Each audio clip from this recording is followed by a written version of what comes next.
주님께서 여러분과 함께 마르코가 전한 거룩한 복음입니다.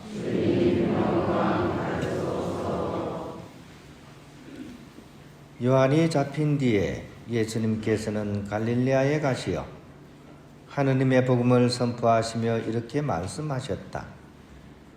때가 차서 하느님의 나라가 가까이 왔다. 회개하고 복음을 믿으라.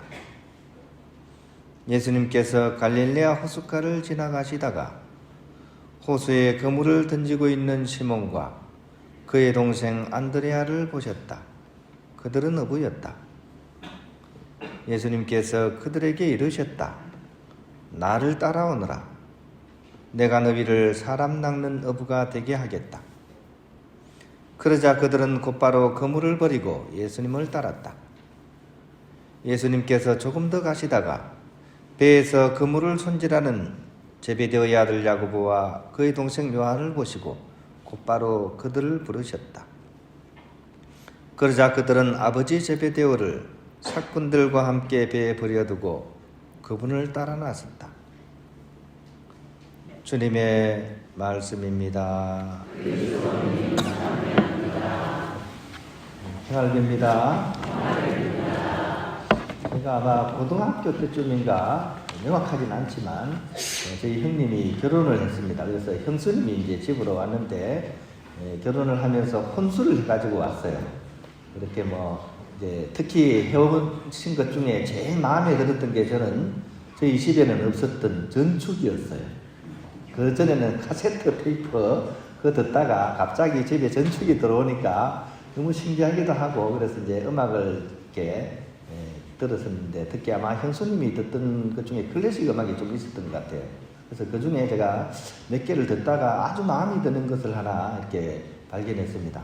슈베르트의 숭어라는 그런 이렇게 교향곡이죠, 그죠? 따다따다따다다 따다다다다다 이렇게 되는 많이 들어보셨죠, 그죠? 이 곡이 저는 굉장히 마음에 들었어요. 근데 자꾸 들으면 들을수록 똑같은 게 계속 반복이 되는 거예요. 그래서 왜 이게 계속 반복이 될까라고 생각을 해보니까 이게 교향곡이란 것 자체가 원래 하나의 주제를 가지고서 기성정결의 구조에 따라 이 작곡을 하는 거예요.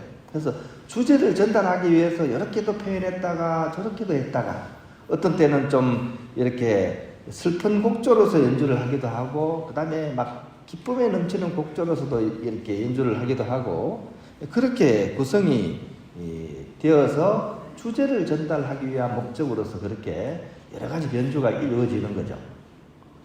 성경에 대한 내용도 마찬가지입니다. 성경도 바로 이런 주제곡이 있습니다. 그 주제곡이 계속 반복이 되는 거예요.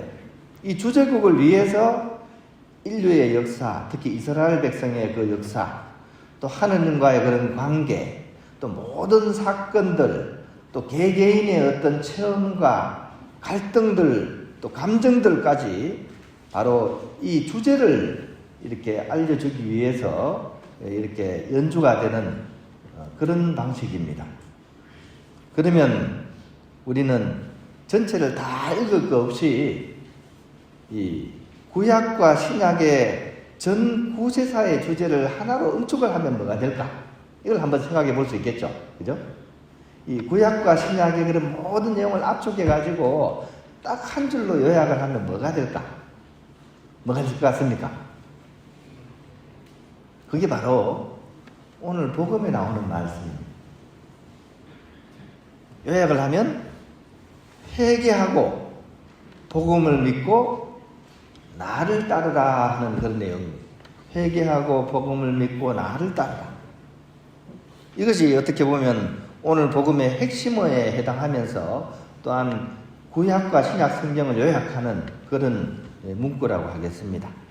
그러면 우리가 제일 먼저 파악해야 될 것은 회개하는 것은 과연 무엇인가라는 것입니다. 이것을 알아야만이 우리가 늘 회개하라고 하는데 이것이 어떤 것인지를 우리가 이해를 하고 실천을 할 수 있기 때문입니다. 그것을 온전히 이해하기 위해서는 먼저 오늘 복음이 등장하기 이전의 사건을 우리가 한번 참조를 할 수 있어야 됩니다. 오늘 예수님께서 복음을 전하기 위해서 많이 나오시잖아요. 그죠? 그 전에는 어디 계셨죠? 이 복음을 전하러 공생활 하시기 전에는 사생활의 맨 마지막 순간 어디서 지내셨습니까? 광야에서 지내셨죠. 공생활에 뛰어드시기 전에 사생활의 맨 마지막 부분에 광야로 가서 40주야간을 단식하시면서 유혹을 받으셨다라고 성경은 기록하고 있죠. 그죠?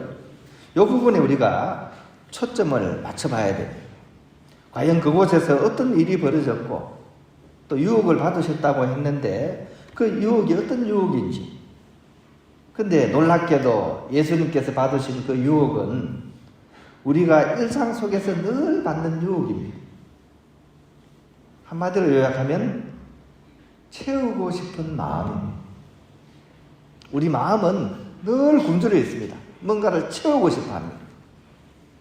즉 육체적인 배고픔에서 출발해서 내 통장 잔고를 어떻게 늘릴까 하는 그런 허한 마음, 또 다른 이들에게 늘 인정받고 싶은 그 허한 마음, 또 부와 권력에 대한 그런 허한 마음, 이것에 대한 유혹입니다. 예수님께서 받으신 유혹은 바로 그 유혹입니다. 이것이 어떻게 하면 채워질까요? 통장 잔고만 해도 내가 1,000만 원 채우면 딱 좋겠는데 1,000만 원 딱 채우면 만족이 됩니까? 딱 채우는 순간 다시 제로가 되죠. 그죠? 다시 제로가 됩니다. 또 더 우리는 그런 걸 계속 반복하는 거예요. 무한 반복입니다. 이 허한 마음을 어떻게 채울 것인가? 즉, 이 허한 마음에 대한 것에서 우리가 회개를 해야 된다는 것이 회개의 진정한 의미입니다. 이 허한 마음 때문에 우리는 자신을 망치기도 하고 가까운 사람들에게 상처를 주고받고 그죠? 또 그것 때문에 늘 괴로워하면서 살아갑니다. 이 허한 마음에서 회개를 해야 되는데 그것이 바로 이 메타노이아의 근본 뜻입니다. 메타노이아. 메타는 뭔가를 넘어서다 이런 뜻이고요. 노이아는 어떤 정신을 얘기합니다. 그러니까 어떤 정신세계로 내가 넘어가는 걸 얘기합니다. 이게 회개하는 거예요. 어떤 정신세계일까요? 어떤 마음의 세계일까요? 그게 바로 예수님 마음의 세계로, 예수님 마음으로 우리가 건너가는 것, 이게 회개입니다. 예수님은 그러면 이 허한 마음에 무엇을 채웠는지를 우리가 알 수가 있습니다. 복음서는 그걸 분명하게 기록을 하고 있습니다. 예수님께서는 그 허한 마음에 뭐를 채우셨습니까? 성경은 얘기합니다. 예수님께서는 그 허한 마음에 다른 어떤 것이 아니라 하느님 말씀으로 채우셨다라고 얘기합니다. 사람이 빵으로만 사는 것이 아니라 하느님 입에서 나오는 말씀으로 산다라는 말씀이 바로 그 내용이죠. 그죠? 즉 인간의 이 채워지지 않는 마음을 바로 하느님 말씀으로 채우셨고 이것을 가지고서 당신의 인간적인 삶을 계속 이렇게 살아가시면서 공생활을 통해서 완성하신 것이 신약의 가장 중요한 예수님 이 삶의 발자취가 바로 그것이라고 할 것입니다. 그런 의미에서 우리 또한 이 복음 말씀을 마음에 담고서 채울 수가 있어야 됩니다. 그렇게 할 수 있다면 우리 메마른 이 삶 속에도 주님의 자비와 은총이 샘물처럼 차오르게 될 것입니다. 그 다음 단계가 나를 따라라 하는 단어입니다. 오늘 복음에 등장하는 시몬과 안드레아 그리고 제베데의 아들 야고보와 동생 요한의 이렇게 예수님을 따르는 그 과정이 우리에게 그것을 잘 설명해 주고 있습니다. 처음에 이 사람들은 물고기를 잡고 있었습니다. 먹고 살기 위해서 매일매일 해야 하는 그런 생업이었습니다. 그런데 그들에게 불현듯 예수님께서 나타나셨고 나를 따라오너라 하는 그런 목소리를 들려줬더니 이분들은 그 즉시 모든 것을 버려둔 채 그분을 따라 나섰다라고 오늘 복음은 우리에게 얘기를 하고 있습니다. 드디어 어부인 그들에게 물고기를 잡는 것보다 더 중요한 일이 생기게 된 것입니다. 이 삶은 바로 우리의 삶을 반영을 하고 있습니다. 매일매일 생업을 열심히 살아가는 그런 우리들입니다. 하지만 많은 경우 먹고 사는 것에만 신경을 쓰느라 가장 중요한 것을 잊고 살아갑니다. 근데 이 사도들의 모습은 가장 중요한 것을 찾아가는 모습을 우리에게 보여주고 있는 것이죠. 왜 돈을 버는지 그 목적을 잃어버린 채 그냥 돈을 모으면서 살아가는 우리들에게 바로 어떻게 살아야 되는지를 이렇게 제자들이 보여주고 있는 것이죠. 예수님께서는 바로 그처럼 오늘도 제자들을 부르듯이 바로 우리를 부르고 있다는 것을 우리가 기억했으면 좋겠습니다.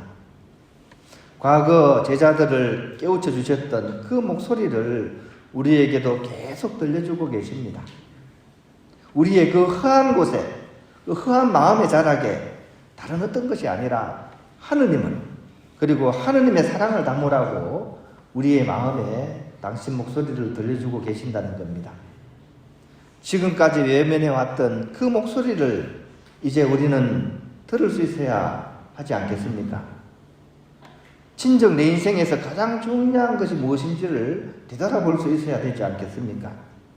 그럴 수 있을 때 우리 또한 이런 감사의 편지를 남기면서 우리 삶의 여정을 마무리할 수 있지 않을까 하는 그런 생각을 해봅니다. 2005년 11월 23일 소록도에 집집마다 편지 한 통이 도착하게 됩니다. 수녀님이자 두 간호사였던 분이 보낸 마지막 편지였습니다. 이분들은 그 편지에 이렇게 적었습니다. 나이가 들어서 제대로 일할 수 없고 헤어지는 아픔을 남길까? 꽃다운 20대에 아무 연고도 없이 이 소록도 섬을 찾아왔던 이들은 그렇게 떠나가셨습니다. 소록도에서 문둥병, 즉 한센병 환자들을 43년간 보살펴온 푸른 눈의 두 천사 마리안느와 마가렛 수녀님입니다. 들꽃 같은 이들의 삶은 아픔을 치유로 바꾼 43년간의 봉사로서 이렇게 이어졌었고요. 결국 거기 있는 분들에게 마지막 순간까지 이렇게 짐이 되지 않기 위해서 왔던 길로 다시 되돌아간 것이었습니다.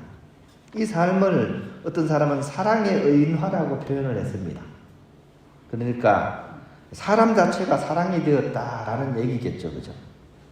그리고 작년이죠. 2023년 10월 7일 오스트리아 인스브룩 여기에서 마가렛 수녀님의 장례미사가 봉헌이 되었습니다. 그런데 이 장례미사는 시신이 없는 장례미사였습니다. 왜냐하면 이 수녀님이 당신의 모든 신체를 연구용으로 기증하셨기 때문입니다. 그러니까 우리가 장기 기증이나 이런 차원이 아니고 아예 몸 전체를 이제 다른 사람을 위해서 연구용으로 기증을 했기 때문에 시신 하나 없이 사라지신 거죠. 소멸되신 겁니다. 그죠? 근데 몸으로서는 소멸이 됐지만 결코 소멸되지 않는 사랑을 우리에게 남겨주고 떠나가신 것이죠. 이분의 삶을 우리는 노래 한 자락으로 기억을 했으면 좋겠습니다. 우리가 잘 아는 노래에 얹혀서 우리가 기억해드리면 좋겠습니다. 말없이 끝내주고 떠나간 따스한 손 가슴 속 울려주는 눈물 젖은 편지.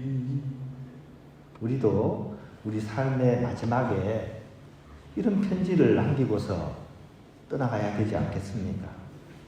그럴 수 있도록 오늘 복음에서 부르시는 예수님 말씀에 다시 한번 귀를 기울이고 내 삶의 가장 중요한 것을 향해서 내 빈 마음을 이렇게 내어드리고 그 안에 하느님을 채우고 하느님을 향해서 살아가는 그런 우리의 삶이 될 수 있도록 함께 기도하는 오늘 하루가 되어야겠습니다.